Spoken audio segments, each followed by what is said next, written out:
Okay, it is 9:30. We're going to go ahead and get started. Good morning, everyone. My name is Phil Herman, and I'm going to have Halima introduce herself here in just a minute. But we're talking this morning about how appreciation fuels inclusivity, and really accessibility and appreciation in the workplace. And so, it is an absolute honor of mine to be able to present with Halima this morning. So, Halima, would you like to introduce yourself?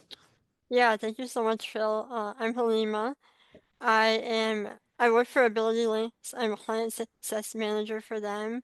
I had reached out to Phil after I attended one of his other webinars, and I had the idea of doing a little collaboration between us.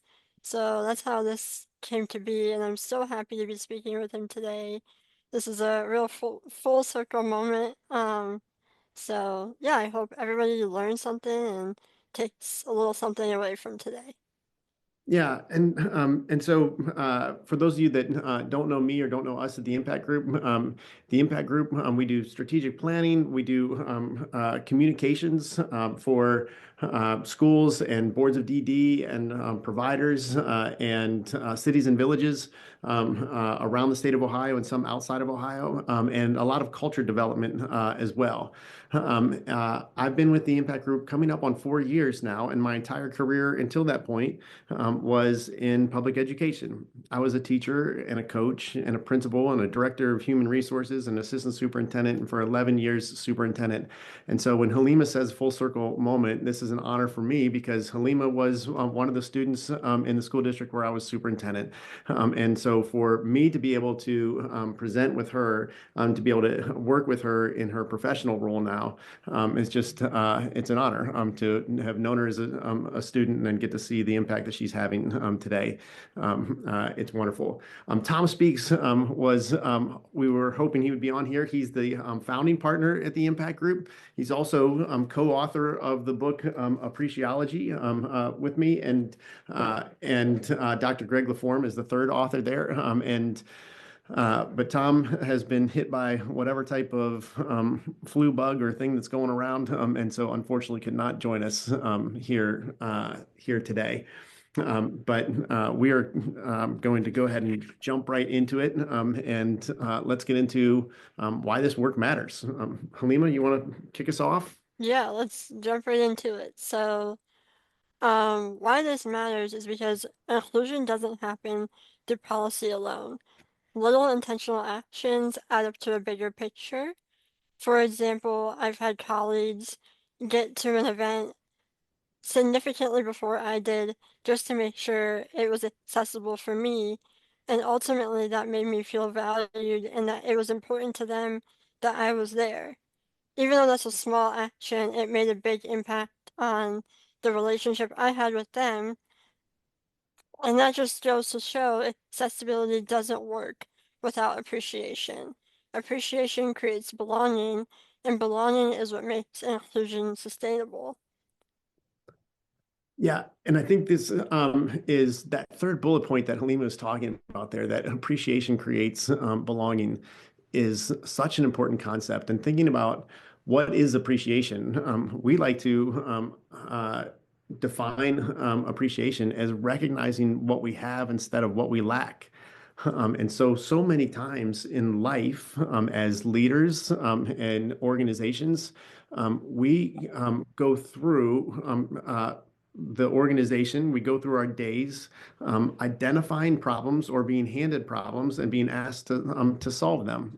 And many times as leaders, we are problem solvers, but we can begin to scan the world and see the world through the lens of problem after problem after problem after problem.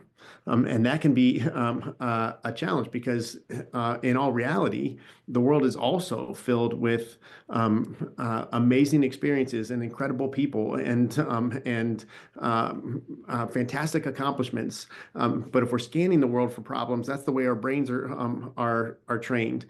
And if we don't take the time to begin to see the incredible things that are around us in our world, we miss the opportunity for that third bullet point, appreciation creates belonging? Can we recognize what we have in the individuals who are there within our organization, and then utilize that appreciation that we express for them to create a sense of belonging for them in the organization, and for those that we're leading. And so that's a really powerful bullet there. Definitely. So let's ask you this. If you could utilize the chat or unmute in one word, what makes you feel valued at work? What makes you feel valued at work?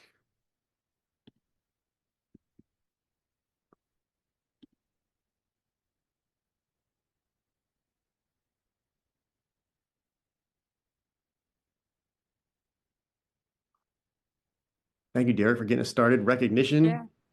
Another one, recognition, collaboration. What else?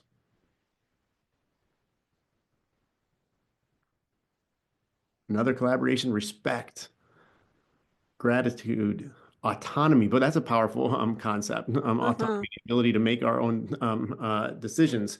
Kindness, acceptance.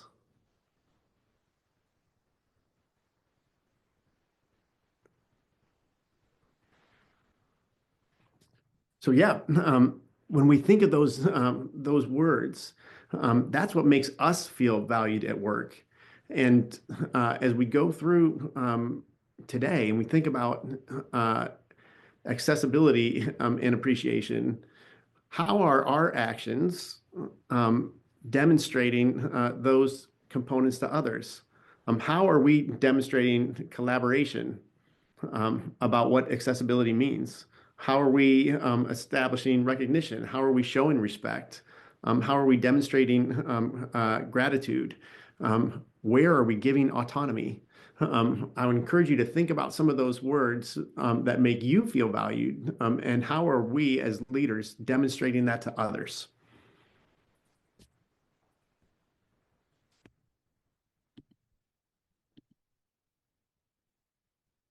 All right.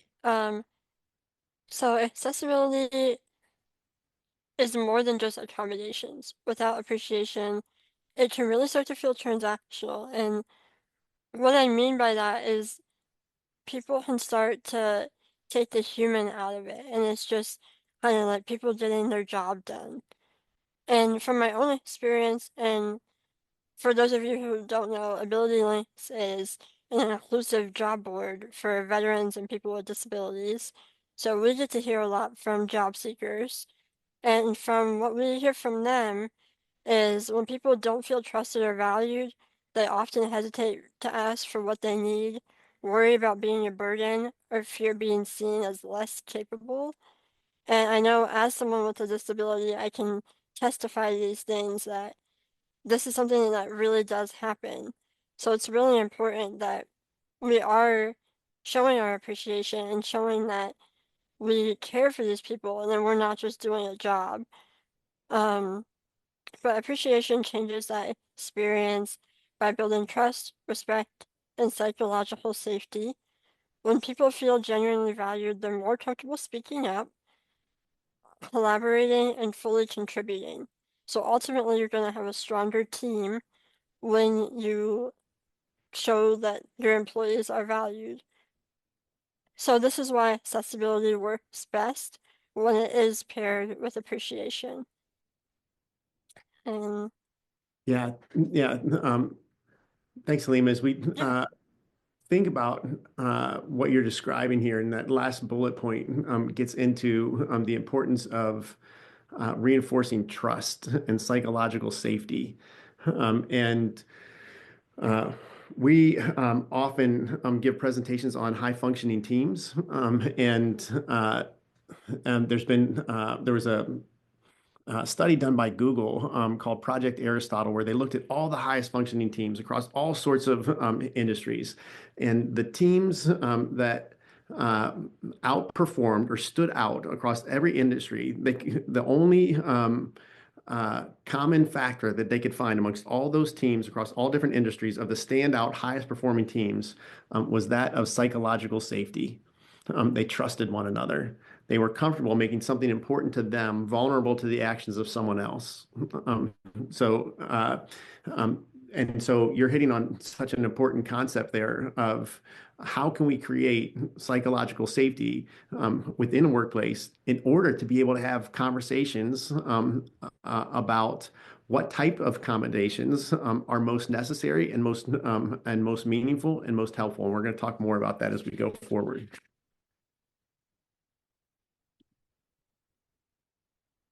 And really, as we think about this slide, appreciation being the catalyst for inclusion. When I was just talking about psychological safety enables us to demonstrate to someone that they belong, that their contributions matter, that their needs are respected. And so as we think about appreciation and engaging with others, it's really about giving voice to those that are in our workplace so that we can uh, demonstrate these primary components, how someone belongs, how their contributions matter. It is through communication and through clarity that we're able to ultimately make accessibility safer to request or easier to normalize. And so we'll talk about some of the strategies to do that. Thank you so much, Phil. So for this one, we want you to think about a time you felt genuinely appreciated at work, and did that make you feel more comfortable speaking up when you had a time that you needed to? I know for me, an example would be my boss makes me feel appreciated, continuously encourages me, tells me when I am done with a project, what I did great, what I could work on, etc. And ultimately, that makes me feel when I do need to speak up and take time off or ask for accommodations, it makes me more comfortable going to her because we have that comfortable relationship. So, if you want, you can unmute or drop them in the chat and we will take a look. So yeah, as you're dropping something in the chat, share about what that time was that you felt genuinely appreciated at work. How was that done?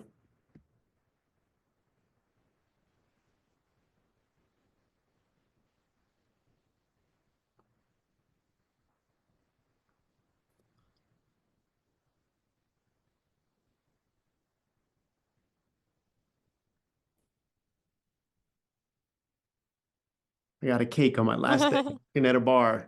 love it. Shout outs among the team, sharing details of a project we worked on together that was successful. That's amazing. Appreciation doesn't have to be to one person, it can be to a whole team. At PYD, we have kudos stars, where Mhm. we add things we appreciate about colleagues. That's awesome. Great way to show continuous appreciation. When a parent thanks you for doing something for their child, yes. Another great one. Definitely. Yeah, so we're gonna boss speaking up for me with higher supervisors to make sure that my needs were met as an employer. Boy, the concept of being an ally there is so powerful, and we'll talk a little bit more about that in a minute. So Um, true. Yeah, and in one of our leadership meetings, we talked about recognition is valuable to each of us. Some like food, et cetera. The leader then kept with that list and appreciated us as noted. Yeah, we're going to talk about the platinum rule here in a minute as well. Communication and recognition for my work, specifically after the event. These are great examples, and we're going to talk about practical actions or turning appreciation into inclusion. But you just listed a bunch of practical examples right there. Um, Yeah. yeah, good.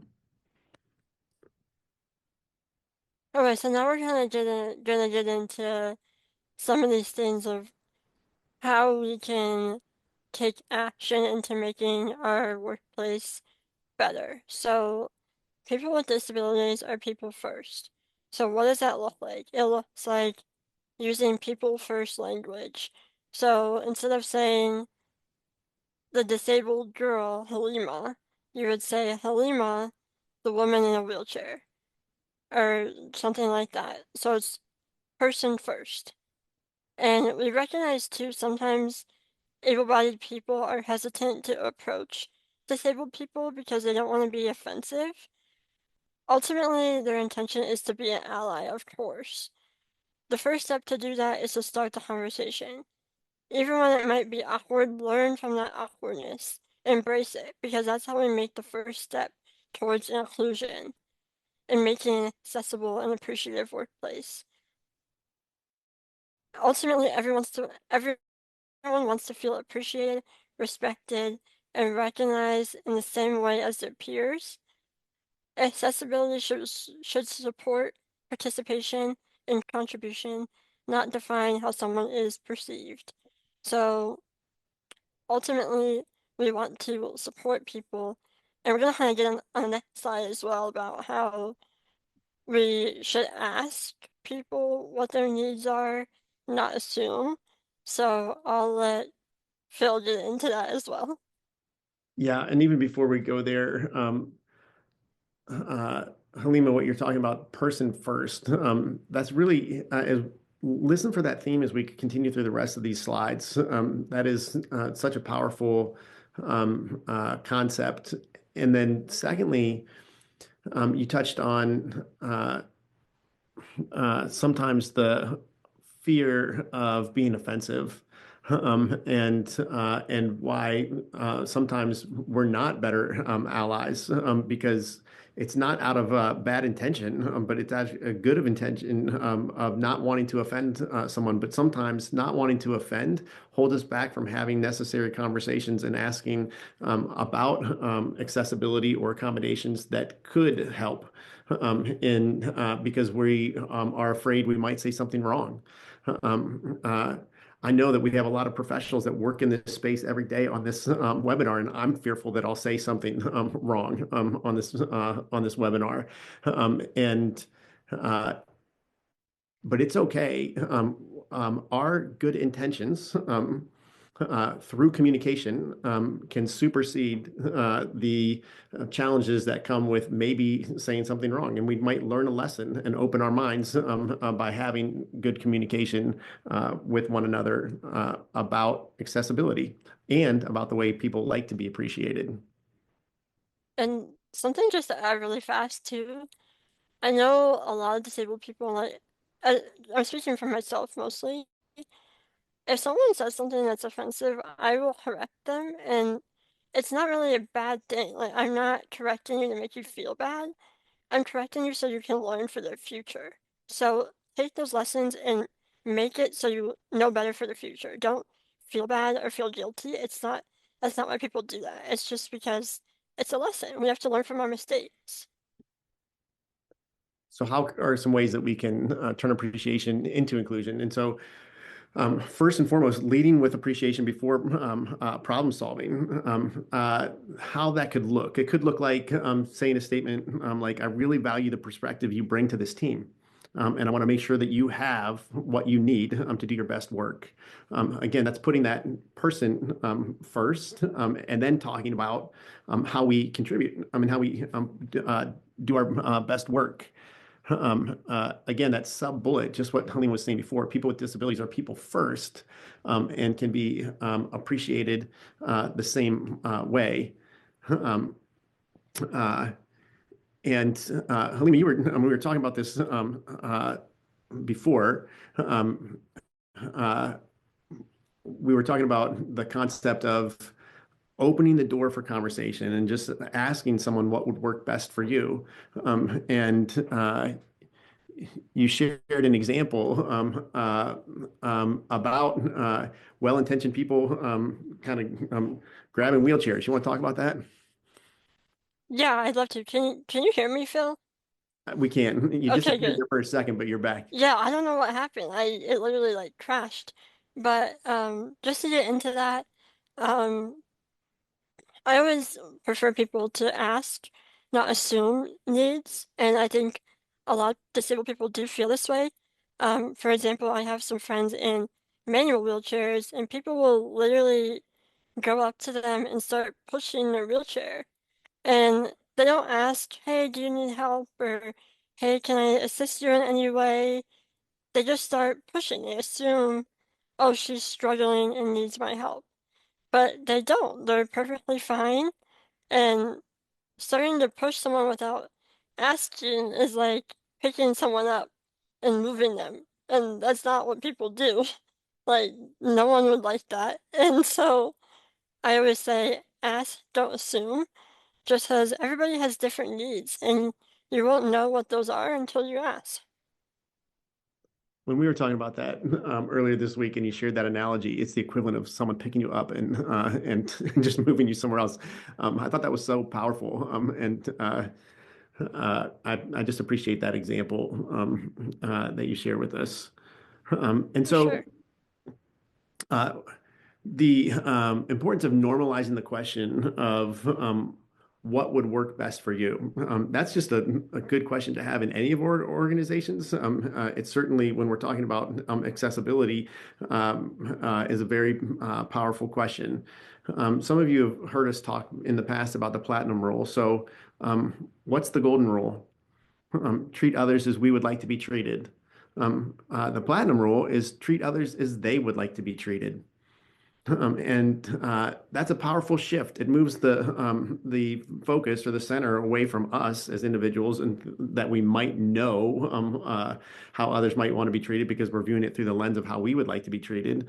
And it gives a sort of a servant leader type of focus where we are looking to someone else and opening the door for that conversation of what would work best for you. And we a lot of what we're talking about today is communication and clarity.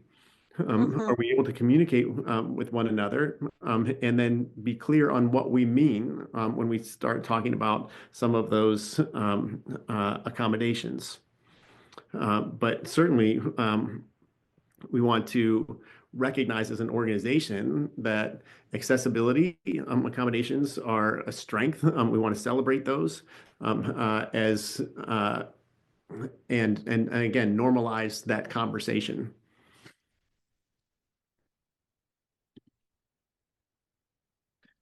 So let's ask you this: of those type of actions that we were just talking about, when we think about leading with appreciation before problem solving, or asking people how prefer the work, or normalizing accessibility as a strength, how what of those seems most doable to you this month? And well, let's say over the course of the next month, since January is almost at the end here, what could you do? What are some of the actions that come to mind as far as utilizing appreciation uh, ultimately to or turn appreciation into inclusion?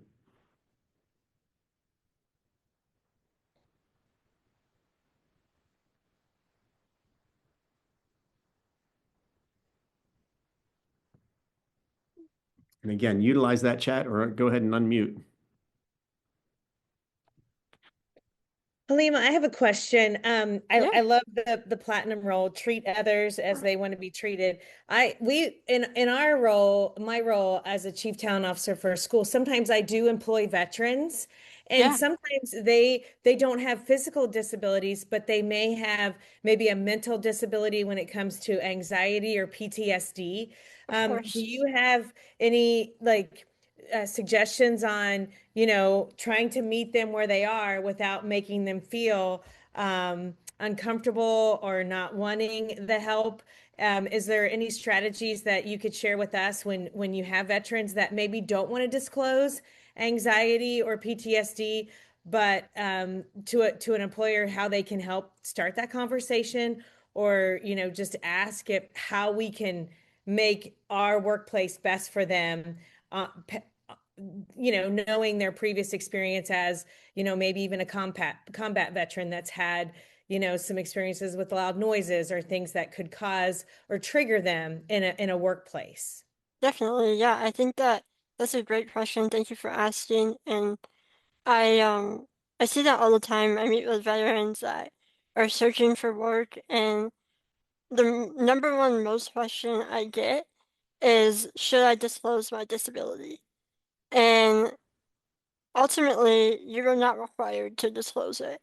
And a lot of people, and this goes into this presentation, why are people so hesitant to disclose their disability? It's because of fear, because they're afraid of people not supporting them, they're afraid of losing their job because they have a disability. So I think number one, what you can do is ask the question, how can I best support you? And every person is going to be different. So it's kind of hard to say, do this, because every person has different needs. So I always just like to start with that question, because what are you struggling with? How can I support you the best?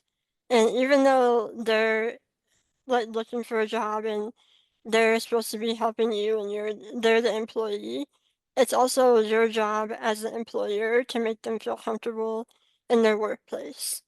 So I think that's a really important thing, and I think that I always tell people, like, you're not required to disclose your disability. So, and I make that known. And because sometimes people just don't want to, they'd rather keep it to themselves and make accommodations on their end. And maybe if they don't want to disclose it, help them brainstorm ways they can find accommodations themselves in their workplace without having to contact their boss or supervisor. Um, like for example, I um I used, I don't know if you're familiar, but it's called OOD, and they basically provide accommodations for people in the workforce. So I contacted them when I started my job, and I requested a speech to text software.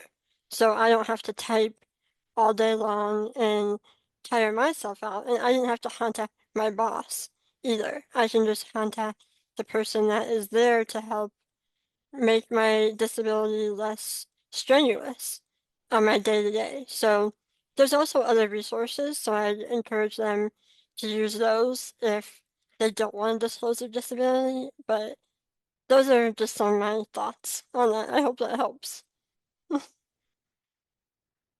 It Thank did. you. Thank you. Yeah, no problem. Yeah. A couple of responses to this question in the chat. So intentional recognition, or Carol shared, I think being more mindful about how appreciation is connected to accessibility. It's not something I've really thought about before. Thinking about it more intentionally at the organizational level and individual level, as trust comes from both the culture of the organization and then also the one-to-one relationships. Extremely well said, Carol. Always approaching things from a universal design standpoint as well. Um, yeah, and really, as I don't want to leave a little bit of time for any more questions for Halima on this, but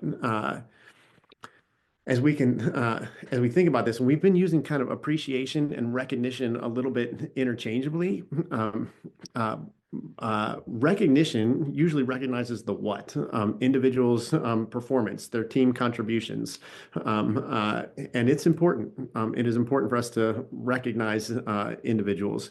Appreciation really recognizes the who. It's the person first component, and as we think about the things that we were talking about today, accessibility, again, is a what? It's really important. It is the equivalent of opening the door.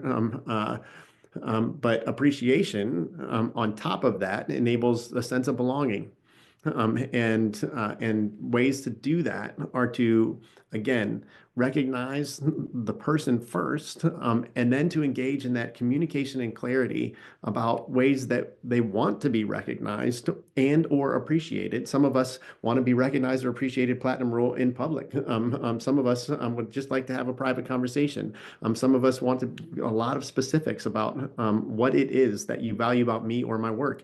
Others want to have just general terms, just give me some general praise periodically. But then layering that into very specifically what is the most meaningful ways to provide accessibility and accommodation so that any of us as individuals can feel like we're the most beneficial contributors to our team and to our shared purpose. And thinking it through that lens is what we hope to encourage you to do today. Halim, is there anything you'd like to share as we conclude, and then we'll stay on for any questions that someone has? Yeah, I think that you said it great, Phil, and I think that ultimately this just shows you we do need both. And accessibility is wonderful, and 100% it is needed in the workplace, but you need other components to make it sustainable and to make people feel comfortable disclosing their disability, like we were just talking with Laura. And Laura, I had another thought, and I was just gonna tell you, when you're meeting with a veteran or someone who needs accommodations, make sure like there isn't like 5 people in the room, because that's just overwhelming. Like, make sure it's like 1 to 2 people, because I've been in situations like that where I'm surrounded by like 10 adults, and it's so overwhelming. So that's just another thought I had. But I'm open to questions if anybody has them. Please feel free to ask. And yeah. We'll stay on for a few minutes in terms of the overall content that concludes the webinar today, but we'll certainly stay on to answer any questions. As we're wrapping up, I want to thank Halima for even approaching us with this concept and the idea to do this webinar today and to tie accessibility and appreciation together. And then just for your leadership and willingness to share your experiences. No, thank you so much, Phil. I really appreciate you just taking the time to build this with me. I couldn't have done it without you, and thank you for being open-minded and willing to talk about a sensitive topic and help people learn. So, thank you. Yeah. And to all of you in the chat, thank you for your kind words there. You're welcome. Yeah. And one more shout out to Caitlin Witzberger, who was instrumental in helping us to put together these slides and all the speaking Yes. points today. So thank you, Caitlin. Yeah, Dr. Mm, Bless giving you the round of mm, applause there. thank you. Yeah. Yes. Um,